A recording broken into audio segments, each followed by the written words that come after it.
Well, it's time for some more cricketing action. This time, a rare single header. We've had a few double headers back to back. Now it's time for just a single game. And it's a game that will be crucial to both sides. Two sides coming off a win, which is what will encourage both of them. This comes to you from Dubai. It's a night game. It's Australia taking on Sri Lanka. We've done a bit of a preview to it here on Cricbuzz Live. Now it's time for some action. Welcome to Cricbuzz Live. I'm Gautam Bhimani in the company of Joy Bhattacharjya and Harsha Bhogle. Harsha, for a change, we've been talking about so many games where it's about how does the team recover from their last loss. Here are two teams coming off a win. So it's going to be a different kind of contest. Two confident sides walking in here. It is, but I have a question for Joy before that. Joy, this guy who introduced the program said he was Gautam Bhimani. He does look a little bit like him. But what happened? Someone stole his shirts. He's wearing a single color pink shirt. What happened? Is he getting older? What's happening? I think it has been an accident in the laundry and none of his clothes has come back. So he's just borrowed. So they just gave him the one that's available. Yeah. Well, I did have one or two sneaked in there. I normally probably wear a blazer over it, or maybe a bright red blazer. But fair enough. I'll try and sneak whatever I can. And make sure everyone knows it's me. There's a little caption in here, so I'm recognizing myself. It's me, me, Harsha. Okay. Yes, both teams have won a game. Both teams. You know what? I get the feeling that maybe at the base of his trousers there are 18 colors. But anyway, I'm not going to ask him to stand up because these are sort of virtual sessions. Anyway, sorry. Both teams have won a game, yes. And I was lucky to have watched a lot of Sri Lanka in the earlier games, in the stage one process before they came into the Super 12. And they looked so far ahead of everybody else that, I mean, they didn't need to flex their muscles. They were that much better. I think there's a big change, Gautam, with this Sri Lankan team in that it's so balanced in terms of pace and spin. They've got two bowlers bowling 140 plus easily. Nudging 145, but easily bowling 140 plus. Watching Chamira and Lahiru Kumara has been fantastic. Great for them that Mahesh Tikshana is back. And I know I'm obsessed with balance of the side. One in the Hasaranga, I don't know if he'll bat that high, but Hasaranga, Shanuka and Karuna Ratne, they're 4, 5, 6 bowlers. All of them bat. In fact, Shanuka hardly bowled because Karuna Ratne and Hasaranga have bowled so well. So from that point of view, they've got 5 pure batsmen, including a wicketkeeper, then 3 all-rounders. Chamira can swing his bat. It's the perfect balance that you're searching for. The question is now whether against bowling side like Australia, they can go bang, but they're looking very, very good. They certainly are. It's not something we've been saying of late, Joy, for a team like Sri Lanka. The only word we've been using is team in a rebuilding phase, lost all the players who won them a title not too many years ago. But I think if they can start having the balance that Harsha mentions, and of course, you've got several boxes ticked, spin, mystery spin, pace. Now, if they can, as Harsha said, get the runs on the board against a good quality attack, they'll pretty much tick a lot of boxes. I think they tick a lot of boxes. And this is, remember one more thing, this is one of the youngest sides in the tournament. The average age is just about a shade under 26. These are young guys. It's a much more, so a lot of them don't have what I call, their in the history, the burden of very unsuccessful sides in the past. In the last 3-4 years have been really, really apocalyptic for Sri Lankan cricket. But now this team is now looking, again, you're going to start seeing the Sri Lanka that we were so used to, who were really consistent finishes. If you see, 2007 World Cup, 2011 World Cup, 2014 winning the T20 World Cup, they've always been competitive. But after that 2014 and after Sangakkara and Mahela went, they fell off a cliff. And the only person they looked to, who they felt would rescue them was Angelo Matthews. And that just didn't work out, And I think they've taken a fresh new direction with Shanuka, with this new team. I think the only way is upwards. And I like the way they play. It's a much more aggressive, young side. I like the way they play. They've fallen off many cliffs, Joy. Not just one. They've fallen off many cliffs thereafter. And this is just a coming together of a great side. But they've got one thing against them. Don't they, Gautam? Haven't Australia bowling first, right? Yes, that's just, we always get into such animated discussions. Because of your shirt. All because of your shirt. Blame my shirt to completely turn the pattern of a normal cricketing show upside down. So Yes, flip of the coin has happened. Australia have struck that first blow. We saw what could possibly happen with Dew. So the Australian bowlers will have first use of a dry ball. They've asked Sri Lanka to bat first. So that makes their task a little bit tougher. And it's a test for the Sri Lankan side. Especially because you see who are the two Sri Lankan spinners. One is Wanindu Hasaranga. They would have studied Hasaranga at great depth. They would have realized he doesn't bowl a big leg break at all. You don't be surprised if they start playing him as a straight or an incoming bowler, but mainly as a straight bowler. He bowls that slider really well, bowls a very good googly. I won't be surprised if he tries to turn the leg break first couple of balls, but I think they'll play him like that. And with Tikshana as well. If the Dew comes in, I don't know how he'll be able to grip the ball because of all the funny things he does with it. He bowls a lovely carom ball, but he's only 21 years old and was not even in the reckoning till September. So if they go after him early on, then maybe that will be uncharted territory for Tikshana. But that's for later in the game, because I don't know which Australian batsman other than Maxwell is in the form to go after anybody at all. My concern with Sri Lanka at the moment is that briefly we saw in one of the games, Asalanka went for a big one, Nisanka went for a big one, Kusal Pereira goes for big ones all the time. My concern is in going for the shots, they could well be 25 for 3. And that's something they need to be careful about. But let's have a look at the Australian lineup. We've shown you the Sri Lankan side. Tikshana comes in. That's good news for them. And this is the Australian playing 11. Again, it looks, when you have Stark, Hazelwood, Cummins all in that lineup with Zampa for a backup. Maxwell, we know, has been bowling a bit. Mitchell Marsh is a batting all-rounder. And of course, Joy, Marcus Stoinis is there. He went through that injury phase in the IPL. But once they've got him back, your really only concern is the runs at the top of the order for the moment. Exactly. I think that's the point. Their gun batsmen are not scoring at this point in time. Otherwise, it is again a very, very well-balanced side. And Maxwell bowling successfully immediately gives you a lot of options, because then Maxwell, Mitch Marsh, Pat Cummins is a sort of bowling all-rounder. Immediately you're getting again that same thing that you have in the middle. And what Maxwell's been doing for them is fantastic, and it's really helped them that he's been in good form in the IPL tournament just before this. He's played a long time out there. He's familiar with the pitches. He's familiar with what he needs to do on conditions like this. And that can never hurt under these circumstances. Their only problem is that if Sri Lanka manage to put together a big total, how is Warner going to play? Is he the which David Warner will land up today? Which David Warner will show up today? I think that's the question we've got to ask ourselves. Well, one thing we know, it's a David Warner who's a day older, because he had his birthday yesterday. Harsha, we had a bit of a discussion on a quote from Warner where he was sort of defending his form. We all just said, okay, lack of form. He said, have I actually played enough cricket? I actually think people talking about my form is funny. I laugh at the matter. I've played hardly any cricket. I had 2 games in the IPL, then warm-up games are warm-up games for a reason. The other day, I got my benchmark as where I should be with my feet. So is he justified in sort of saying, listen, guys, let me play a bit more, then judge me? Also, what they've done, both Warner and Finch, both of them have been practicing on harder tracks, because they think practicing on the slower pitches. The pitches also, remember, the practice pitches have been used a lot. We often talk about the main pitches. The practice pitches have been used a lot. So they think the practice pitches have become sluggish. And so they're not getting enough practice. So they've gone and practiced on other kind of pitches just to get their initial movement going. So, I mean, if Warner scores runs, suddenly Australia is a different side. He hasn't scored runs for a while, and he hasn't looked like scoring runs for a while, but they become a different side. I saw you talking about Maxwell, and I saw the bowling figures up there. One of the factors is Kusal Pereira left-handed, Charit Asalanka left-handed. And that plays perfectly into giving Maxwell the new ball, bowling in the power play. The other big plus for them is Josh Hazelwood. The path that Hazelwood has taken is completely contrary to the path that Mitch Stark has taken. Hazelwood didn't play. And the last few months, he's been playing a lot of T20 cricket. Whereas Stark is exactly the opposite. He's hardly played any T20 cricket.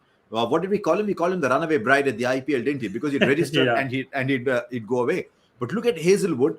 Where are we? 2021. He's taken 25 wickets from 18 games. And the fact that he played for Chennai meant he was going to get a certain number of games. And I thought they used him really well. Chennai did. So suddenly Hazelwood has become a force. and Stark slightly lesser force. But if Stark gets his rhythm, he'll make the big difference up front. That's the interesting one, Joy, because we always look when it comes to T20 cricket historically, and when I say history, I mean 2 or 3 years. It's as Harsha said, Stark is the leader of the attack. Cummins number 2. Who's Hazelwood? Oh, he's that Test match bowler who we are also getting as our number 3. How that's changed? It's totally changed. And I think one of the things has to do with, I think, whether it's Dhoni, and sometimes I think we go too much about it, but he tends to give bowlers, a particular kind of job and say, okay, your job is this kind of length, your job is this kind of accuracy. Bowler Test match set. What Dhoni does very well, though, is instead of trying to make a bowler a different bowler, he tries to take advantage of what that guy's particular bowler is good at. And Hazelwood's great thing is his accuracy and his ability to, just keep the bounce, the kind of bounce that he gets. So keep it close, cramp up batsman, you're going to get it. Stark today is still the kind of bowler who can blast out wickets, like the Shaheen Afridi does up front. Can get that, deadly Yorker, in-swing Yorker, can blast out a few, but he's also going to give away runs because, he's not being playing enough in this format to really for us to judge how accurate he is. He could still give you something up front that nobody else will give you. But I think Hazelwood now is an essential bowler for their plans. They really need him this tournament. Watch for whether Stark is getting that inward movement, because there's very little of it. The only guy who's got it is Afridi. Trent Bolt virtually got no swing at all. Nobody's swinging the ball very much. Apart from Shaheen Afridi, no one swung the ball. And even him in the second game also, he only swung it in the first over. So if in the first over, Stark can get it to swing a little bit, then he could actually cause damage, because Pereira will go for it straight away. And I don't think Pereira's got a very good matchup against a lot of the Australian bowlers. Definitely not a great matchup against Stark. So the Stark-Pereira matchup early on is something I'll be looking forward to. Yeah, the Stark-Pereira matchup, and of course the Pereira matchup against possibly Maxwell if they do use him in a Moeen Ali vein, which we are suggesting that he might. But the other person, the other spinner, the only specialist spinner that Australia have is Adam Zampa. Now, Harsha, what's the role that you see for Adam Zampa? Because typical Rashid Khan type of role, wait till the power play is over, get him in straight in the 7th over. That is my gut feel, because if you notice what they did in the other games, I think Stark was bowling 2 overs in the power play. Maxwell was bowling 2. So they could actually bowl Cummins for 1, Hazelwood for 1, or maybe some days Hazelwood 2 overs in the power play, because he was doing that for Chennai. So that's what they might do. If Maxwell can get through his first 2 overs, his first over well, you could even have a situation where Maxwell goes through all 3 in the power play. Then they don't need him after that. Zampa comes in, bowls the middle overs with a very clear mandate to deliver wickets in the middle overs. And he's got a great record against Sri Lanka. The question is, in more recent times, has Zampa still got that ability to go out there and deliver wickets? Because he's a wonderful player.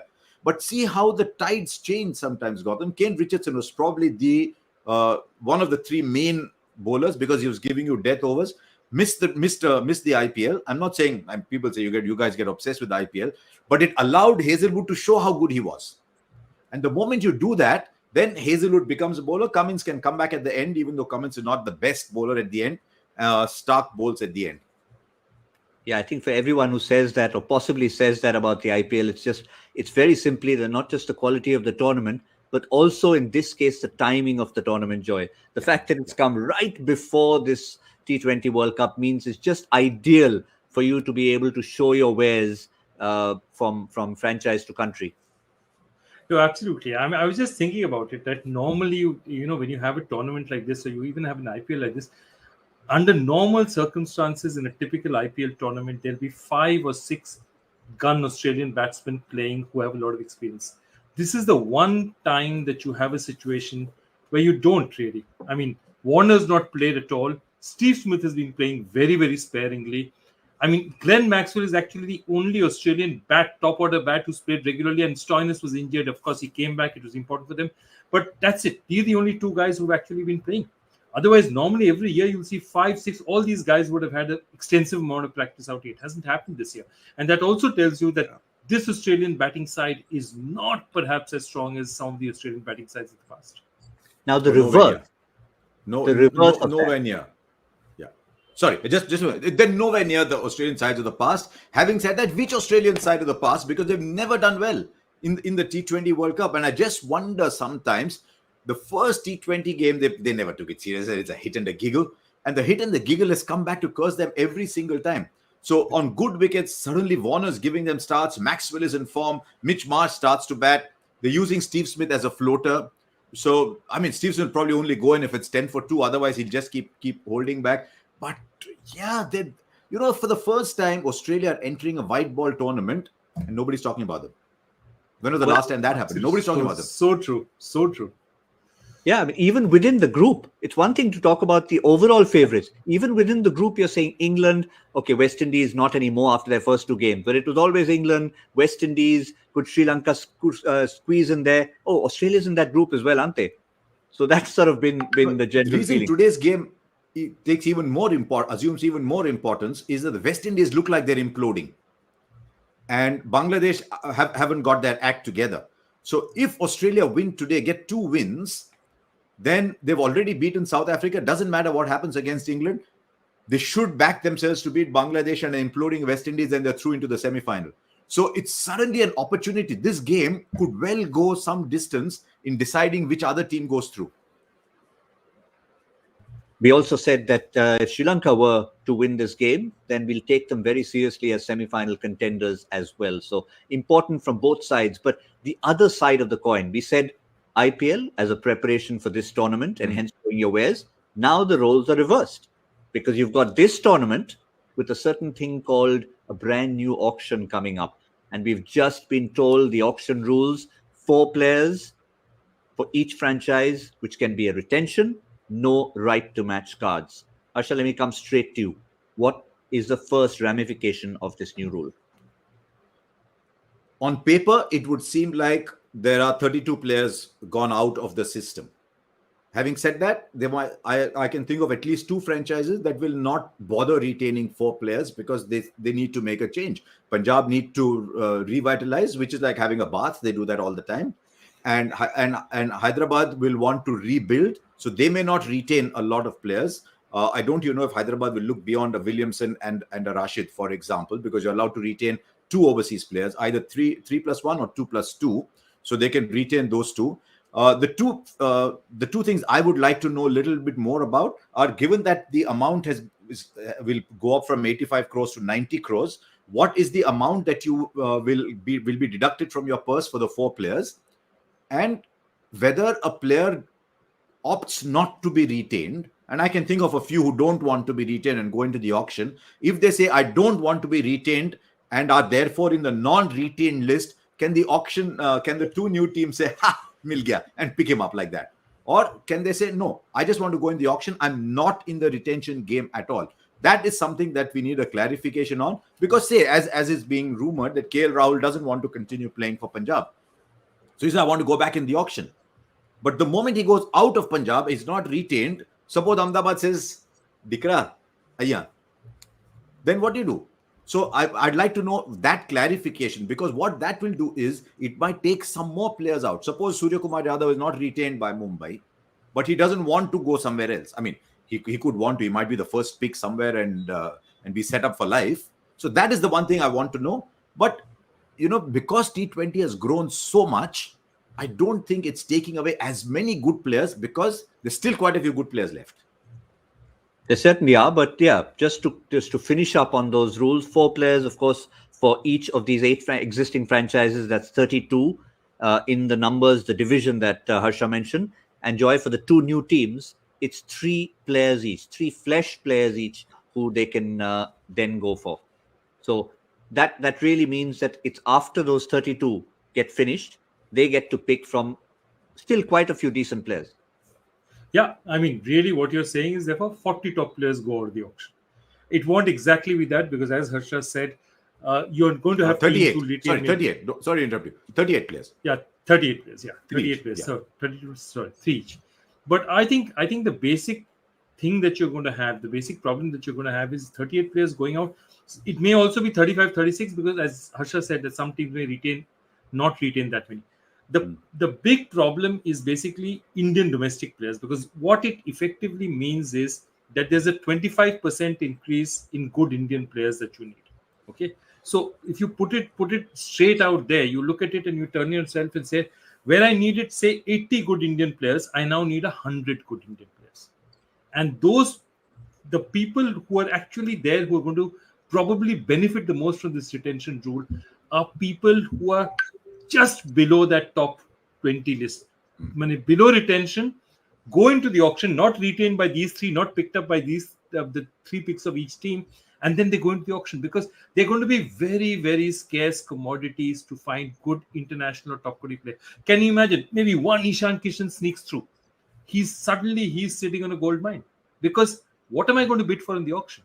I have international players I can bid for, but international players anyway, there's enough of them around. So very interesting. The guys who don't get retained and don't get picked up, Indian players are going to probably go for astronomical prices.